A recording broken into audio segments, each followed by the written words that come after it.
Everyone, आज हम बात करेंगे जस्टिस के बारे में, जो कि पॉलिटिकल थ्योरी का एक इम्पॉर्टेंट कॉन्सेप्ट है। सबसे पहले ये समझ लेते हैं कि जस्टिस का मतलब क्या होता है। जस्टिस जो एक लैटिन वर्ड है जस्टिया से बना हुआ है, जिसका मतलब होता है to bind. So to bind what? The principle and laws that hold people together in fairness and rights within a community. तो बेसिकली जस्टिस जो है लोगों को प्रिंसिपल्स, रूल्स, रेगुलेशंस के थ्रू फेयर मींस प्रोवाइड करना, resources को fairly distribute करना within a community, इसको हम जस्टिस कहते हैं। ले मैन की लैंग्वेज में अगर हम कहें तो जस्टिस को हम लीगल टर्म्स में समझते हैं, मीन्स कि if somebody has done something wrong that person will be punished by law. But justice is a complex concept, और यहां पे जो हम बात करेंगे that will be a kind of social justice, जो कि कॉम्बिनेशन है legal, political and economic justice का, जहां पे हम सोसाइटी में रीडिस्ट्रीब्यूशन कैसे करते हैं रिसोर्सेज का, उसके बारे में basically justice is all about. So further we need to understand the concept of justice from perspective of various thinkers. तो सबसे पहले प्लेटो का जो कॉन्सेप्ट ऑफ जस्टिस है उससे स्टार्ट करते हैं। प्लेटो ने अपना कॉन्सेप्ट ऑफ जस्टिस अपनी बुक रिपब्लिक में भी दिया था, जिसमें उसने ये बताया कि justice basically is the harmonious structure in a society, जहां पे ईच क्लास मीन्स कि there are 3 classes in the society. One is ruler who possesses the virtue of wisdom. Others are auxiliaries who possess the virtue of courage, and producer class who possess the appetite. ये अपने assign role को जब perform करते हैं तब society में justice आती है। मीन्स कि justice is doing one's own work and not middling with others. जिसके पास जो वर्च्यू है उसके अकॉर्डिंगली ही वो सोसाइटी में कॉन्ट्रीब्यूट करे, तो प्लेटो के अकॉर्डिंगली उस सोसाइटी में जस्टिस होगी। अरिस्टोटल ने जो कॉन्सेप्ट दिया है वो है डिस्ट्रीब्यूटिव जस्टिस का। डिस्ट्रीब्यूटिव जस्टिस मीन्स कि when people will be given what they deserve based on their merit, यानी कि जो डिस्ट्रीब्यूशन होगा that will be the distribution of wealth, honours and offices. ये एक प्रोपोर्शनैलिटी पे बेस्ड है, जहां पे अरिस्टोटल बात करते हैं कि equal should be treated equally, unequals will be treated unequally. यानी जिसका सोसाइटी में जितना कंट्रीब्यूशन होगा उसके बेसिस पे ही रिसोर्सेज डिस्ट्रीब्यूट किए जाएंगे। Now will understand the John Rawls theory of justice. John Rawls ने जस्टिस को एज अ फेयरनेस कहा है, जिसको उन्होंने अपनी book a theory of justice में 1971 में दिया था। और जॉन रॉल्स की जो थ्योरी है it is a procedural one. Procedural one means what? Means a procedure is followed for the distribution of the resources. What is important here is that how resources are being distributed. Rawls ये मानते हैं कि justice पहला virtue है किसी अच्छी society का। So we have to understand what characterizes a good society. It is a distribution of resources in a fair way. इसीलिए जॉन रॉल्स जस्टिस को एज अ फेयरनेस देखते हैं। So first we need to understand that how resources can be distributed in a fair way.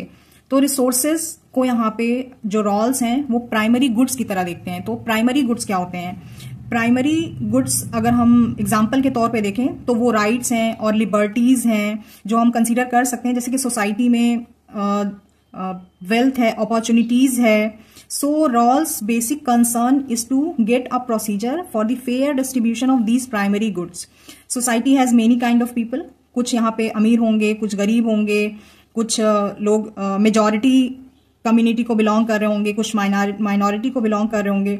So we need to find certain principles that is beneficial for everyone.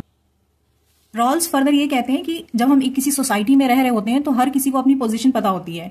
Like जो लोग rich हैं उनको पता है कि they are rich, जो गरीब है उनको पता है कि हम गरीब हैं, और मैं सोसाइटी में कहाँ स्टैंड कर रहा हूं। तो हम कभी भी ऐसी सोसाइटी में जस्टिस स्टैब्लिश नहीं कर पाते, क्योंकि हर कोई अपने इंटरेस्ट के अकॉर्डिंग ही काम करेगा। तो यहाँ पे जॉन रॉल्स जो हैं वो कहते हैं कि we need to keep people in original position. And now here original position means what? ये एक ऐसी हाइपोथेटिकल सिचुएशन है जहां पे सोसाइटी में लोगों को ये पता नहीं होगा कि सोसाइटी में उनकी पोजीशन क्या है, वो कहाँ स्टैंड करते हैं, वो रिच हैं, पुअर हैं, मेन हैं, विमेन हैं, मेजॉरिटी कम्युनिटी को बिलोंग करते हैं, माइनॉरिटी को बिलोंग करते हैं। तो they will be kept in a wheel of ignorance, जहां पे उनको अपनी पोजीशन नहीं पता है सोसाइटी में. So those who make principles are not aware of their position in the society. तो ऐसी सिचुएशन में वो अपने इंटरेस्ट को मैक्सिमाइज करने की कोशिश करेंगे और ऐसे प्रिंसिपल बनाएंगे जो उन पर अप्लाई किया जाए तो they will be at advantageous position, जिसको हम कहते हैं maximin principle. So we need to understand these terms because it has been often asked in the exam. So let's understand it through an example. जैसे मान लेते हैं कि they are two siblings, Rekha and Rama. They got a pineapple pastry, जो दोनों को की ही favourite है. और अगर रेखा को उसको डिस्ट्रीब्यूट करने को दिया जाए बिटवीन हर एंड रमा, तो कंडीशन ये है कि उसे नहीं पता कि कौन सा पीस उसके पास आएगा.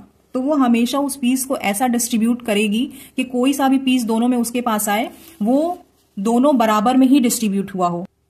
तो in this backdrop John Rawls establishes two principles of justice, जिसमें से कि उनका पहला जो प्रिंसिपल है वो है equal basic liberties to all, और जो सेकेंड प्रिंसिपल है वो है social and economic inequalities are allowed in society if they are advantageous और beneficial to the least advantageous people. जिसमें से कि वो फर्दर इसको दो और प्रिंसिपल में डिवाइड करते हैं. पहला है difference principle. This principle believes in greatest benefit of the least advantaged people. और सेकेंड बी प्रिंसिपल है equal opportunity principal.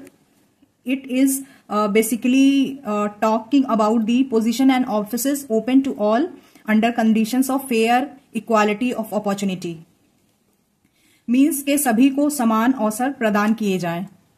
And these principle have to be understood in a lexical order. यानी कि जो पहला प्रिंसिपल है equal liberty principal, ये सबसे पहले आएगा 1, और जो दूसरा प्रिंसिपल है 2 में 2B will come first, means equal opportunity, and 2A will come in the last, that is difference principle. अब हम इन प्रिंसिपल को डिटेल में समझ लेते हैं कि जो पहला प्रिंसिपल है बेसिक लिबर्टी. बेसिक लिबर्टी को हम कैसे डिफाइन करेंगे? Like political rights, right to vote, right to contest elections, right to free speech, right to move freely etcetera. ये जो है बेसिक लिबर्टीज होती हैं जो सभी को ही दी जाएंगी. और जो सेकेंड प्रिंसिपल है that is social and economic inequalities are just and if equal opportunity is given to all. जैसे फॉर एग्जाम्पल दो लड़के हैं राम और श्याम. तो Ram becomes a civil engineer out of his own choice and earns in crores. And Shyam जो है वो एक छोटा सा रेस्टोरेंट खोल लेता है और उसकी जो इनकम है वो लैक्स में ही है. तो दोनों की इनकम में इनइक्वालिटी है, बट ये जस्टिफाइड है इसलिए क्योंकि ये दोनों की अपनी चॉइस थी. उन्होंने अपनी चॉइस से ये तय किया कि उन्हें क्या करना है. और एक जो है राम वो करोड़पति बन जाता है और श्याम जो है he earns in lakhs. तो दिस इनइक्वालिटी इज जस्टिफाइड. मगर आगे जॉन रॉल्स ये कहते हैं कि सोशल और इकोनॉमिक इनइक्वालिटीज जो हैं it is unjust if it brings unequal results because of social conditions. जैसे एग्जाम्पल के तौर पे अगर हम ये कहें कि राम और श्याम के सर्कमस्टांसेस जो हैं वो अलग अलग हैं. जहां पे राम जो है एक डॉक्टर का बेटा है और रिच फैमिली से बिलोंग करता है, वहीं पे श्याम जो है एक रिक्शा पुलर का बेटा है जो एक पुअर फैमिली को बिलोंग करता है. दोनों ही डॉक्टर बनना चाहते हैं, मगर राम डॉक्टर बन जाता है क्योंकि उसको वो सारी चीजें, सारी अमेनिटीज मिल जाती हैं जो डॉक्टर बनने में उसकी हेल्प करती हैं. मगर श्याम नहीं बन पाता क्योंकि सर्कमस्टांसेस जो थे उसके अगेंस्ट थे. वो उसको नेसेसरी कंडीशंस लाइक एक अच्छा स्कूल, कोचिंग एक्सेट्रा नहीं प्रोवाइड हो पाती. So here different principle will be applied and state will provide necessary conditions that will help him achieve his goal and bring justice in the society. जैसे government help करती है students को बहुत सी welfare schemes चला के and it collects taxes from the rich to distribute among those who need it. तो John Rawls को basically criticise भी कर दिया जाता है क्योंकि वो कहीं ना कहीं कैपिटलिस्ट स्टेट जो है या फिर जो वेलफेयर स्टेट है उसको डिफेंड कर देते हैं अपनी थ्योरी के through. Now will understand the ideas of Robert Nozick, जो उन्होंने थ्योरी दिया था justice as entitlement, which was given in his book anarchy state and utopia. और वो एक लिबर्टेरियन थिंकर हैं। लिबर्टेरियन थिंकर जो है वो मिनिमल स्टेट में बिलीव करते हैं, यानी कि स्टेट का जो इंटरफेरेंस है वो इंडिविजुअल की लाइफ में कम से कम हो। नॉजिक का मानना है कि justice lies in respecting individual property rights and considers taxation as forced labour, जो कि जॉन रॉल्स ने जिसे जस्टिफाई किया था उसको रॉबर्ट नॉजिक जो वो क्रिटिसाइज करते हैं और कहते हैं कि एक फोर्स्ड लेबर है। It is hard earn money of that individual even though it is for welfare policies, तो इसको हम जस्टिफाई नहीं कर सकते हैं। तो वो बेसिकली अपनी जो एंटाइटलमेंट की थ्योरी है उसमें 3 प्रिंसिपल्स बताते हैं। वो 3 प्रिंसिपल्स क्या है डिस्कस करते हैं हम, जिसमें से कि पहला है प्रिंसिपल ऑफ एक्विजिशन, यानी कि प्रॉपर्टी जब भी एक्वायर की जाएगी तो it must have been acquired through just means. और जो दूसरा प्रिंसिपल है वो ये है कि प्रिंसिपल ऑफ ट्रांसफर, प्रॉपर्टी जब भी ट्रांसफर की जाएगी तो वो जस्ट और लीगल तरीके से की जाएगी। और जो तीसरा प्रिंसिपल वो बताते हैं that is the rectification of injustice. मान लीजिए कि कोई प्रॉपर्टी गलत तरीके से एक्वायर की गई है या धोखे से किसी ने वो प्रॉपर्टी किसी और की अपने नाम कर ली है, then it should be rectified. So this was all about Robert Nozick's theory of justice. Further moving towards the communitarian theory of justice. तो who are the communitarians? ये जो हम आइडियोलॉजी वाला पार्ट है उसमें समझ लेंगे। बेसिकली ये जस्टिस को कम्युनिटी बेस्ड मानते हैं, यानी कि इंडिविजुअल को इंपॉर्टेंस नहीं देते हैं, it is always about the community. और वो क्रिटिसाइज करते हैं लिबरल्स को जो कि इंडिविजुअल राइट्स पे ज्यादा फोकस करते हैं। तो Michael Sandel and MacIntyre are the important thinkers, they have criticise John Rawls. Michael Sandel की जो बुक है liberalism and limits of justice, ये भी क्वेश्चन आ चुका है यूजीसी नेट एग्जाम में। In this book he says that individuals are not unencumbered self. Unencumbered का मतलब होता है कि means it is not attach to anything, but individual is encumbered self. वो अटैच होता है अपनी कम्युनिटी से। कोई भी इंडिविजुअल जो है अपने आप को सोसाइटी से, अपनी कम्युनिटी से अलग नहीं कर सकता है। उसकी पूरी जो आइडेंटिटी होती है वो कम्युनिटी वैल्यूज पर ही बेस्ड होती है। और MacIntyre was an another communitarian who wrote a book after virtue in 1981। उनका कहना था कि justice is intelligible only within the context of practices of traditions and narratives that shape virtues and give standard for what people deserve. Means कि हमने अपना जो base है वो खो दिया है क्योंकि हमने अपने आप को ट्रेडिशन से डिटैच कर लिया है। तो वो कहते हैं justice is not universal but a virtue defined by human life and shared practices of the community. Justice को फेमिनिस्ट पर्सपेक्टिव से समझते हैं। द फेमिनिस्ट थ्योरीज जैसे कि Susan Moller Okin, Iris Marion Young, Carol Gilligan, Carol Pateman redefine करते हैं justice को as care, inclusion and recognition. वो चैलेंज करते हैं traditional male centre model of justice को that mainly focuses on rights, laws and abstract reasoning. Instead they emphasise on relational ethics, idea of care and empathy. Feminist के लिए justice must address gendered experiences and power inequalities in society. Now justice का एक important part जिसको हम justice को divide कर सकते हैं into 2, procedural and substantive justice. तो प्रोसीजरल जस्टिस क्या होती है? It is all about the process, कि प्रोसेस कितना फेयर है कि जिससे कि हम किसी पर्टिकुलर डिसीजन पे पहुंच सकते हैं। तो process is important, procedure is important, और ये रिजल्ट पे फोकस नहीं करता है। जिस मेथड को हमने लिया था जस्टिस को अचीव करने के, वॉज दैट फेयर और नॉट। तो न्यू लिबरल्स जो है वो सपोर्ट करते हैं प्रोसीजरल जस्टिस को। जैसे कि हमने जॉन रॉल्स की थ्योरी को समझा। जॉन रॉल्स एक प्रोसीजर बताते हैं कि सोसाइटी में जस्टिस हम कैसे ले आ सकते हैं, but at the end if justice is not achieved, not exactly not achieved, but if still there is inequality, then it is fine, क्योंकि हमने जो प्रोसीजर फॉलो किया था जस्टिस को पाने के लिए वो हमने फॉलो किया है। वहीं पे जो सब्सटेंसिव जस्टिस होता है ये एक मार्क्सिस्ट कॉन्सेप्ट है जो सोशियो इकोनॉमिक जस्टिस पे यकीन रखता है, और ये इस बात पे फोकस करता है कि जो एक्चुअल डिसीजंस जो लिए गए हैं वो क्या है, यानी कि हमारा जो अचीवमेंट है, जो आउटकम है वो क्या निकला, not on the procedure. Means के रिजल्ट फेयर आया या नहीं, सभी लोग बराबर हो गए या नहीं, प्रोसीजर चाहे जो भी हो, जो आउटकम है वो अचीव होना चाहिए। इसे अमर्त्य सेन भी इस पे फोकस करते हैं, और अमर्त्य सेन ने कैपेबिलिटी अप्रोच दी है, जिसमें कि वो क्रिटिसाइज करते हैं इस व्यू को that if there is economic development then there will be equality and freedom. Means development को इकोनॉमिक डेवलपमेंट के टर्म्स में नहीं देखना चाहिए।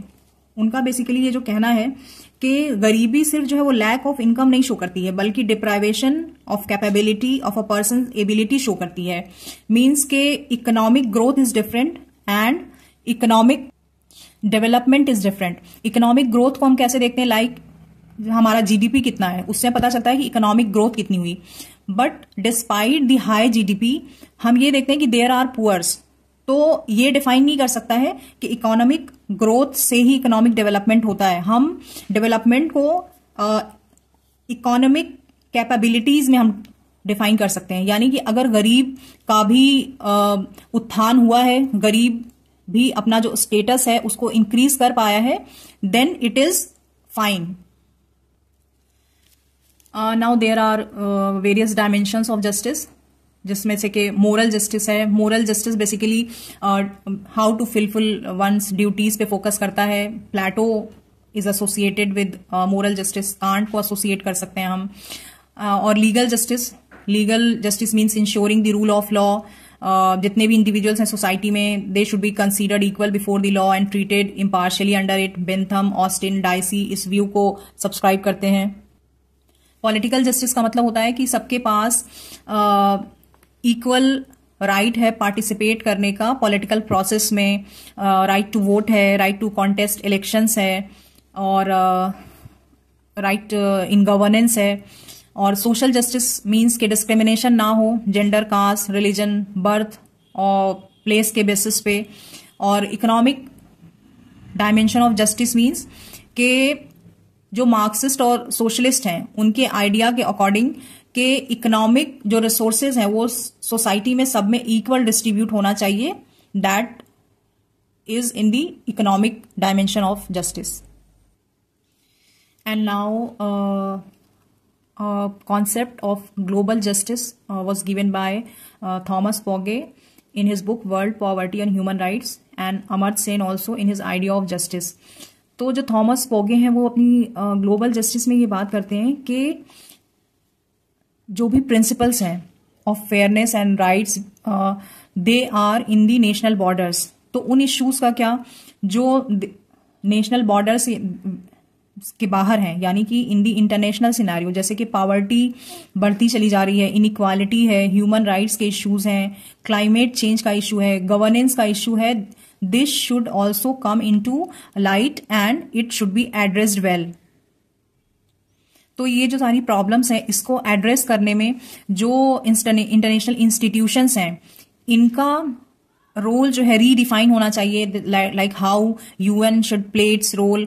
Right now Israel and Palestine war is ongoing, Russia and Ukraine war is ongoing. तो UN क्या role play कर सकता है, वर्ल्ड ट्रेड ऑर्गेनाइजेशन जो है क्या रोल प्ले कर सकता है, आईएमएफ क्या रोल प्ले कर सकता है इनइक्वालिटी को, पॉवर्टी को खत्म करने में और फेयरनेस इंश्योर करने में एट द इंटरनेशनल लेवल। और कुछ प्रैक्टिस क्वेश्चंस डिस्कस कर लेते हैं। First one is distributive justice is concerned with the distribution of honour and wealth. Who said this? This question has been asked in UGC NET exam. जब मैंने पढ़ाया था then I have already told that Aristotle is of this view. Next one, who describe the welfare state as a kind of enslavement.